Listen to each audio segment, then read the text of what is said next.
ઉનાળો આવી ગયો છે એટલે બધા જ ફૂલઝાડનું કટિંગ કરી નાખ્યું છે મસ્ત એવું. અને હજી આપણે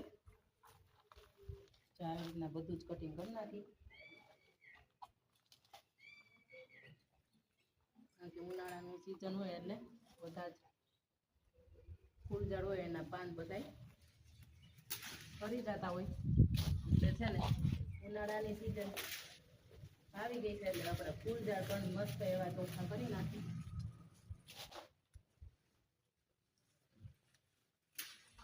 આ બધા છાંયો નડતા હોય ને એટલે ફ્લાવરિંગ ન આવે એટલે આવી રીતના બધી કટિંગ કરી નાખીને એટલે મસ્ત એવું પાછું કોરાઈ જાય ને ફ્લાવરિંગ પણ આવવા મળે.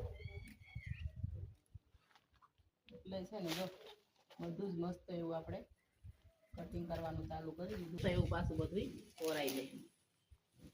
હમણાં કઈ વેત નહોતો આવ્યો, મોસમ બધી વાડીની હાલતી હતી.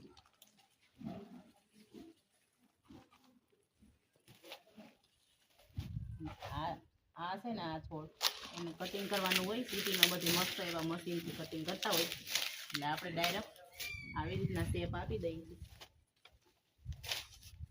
આપણે છે ને ફૂલઝાડનો પણ બહુ શોખ છે એટલે આપણે ઘરે બધા ફૂલઝાડ વાવી દઈએ. આવી રીતના બધી મસ્ત એવું કટિંગ થઈ જાય. ફ્લાવરિંગ લીલા ન હોય પણ તોય છતાંય આપણે છે ને પાણી પાઈને એને લીલા રાખી હતી. અને આ જો ગુલાબી ચંપો છે અને ખોડલધામ ગઈ હતી ત્યાંથી આપણે ડોકું લઈ આવ્યા હતા અને એ મસ્ત એવું ચોટી ગયું. અને આ વ્હાઈટ કટિયા ગુલાબ છે, મને તો ખબર છે પણ તમે જરાક કમેન્ટ કરજો કયું ઝાડ છે.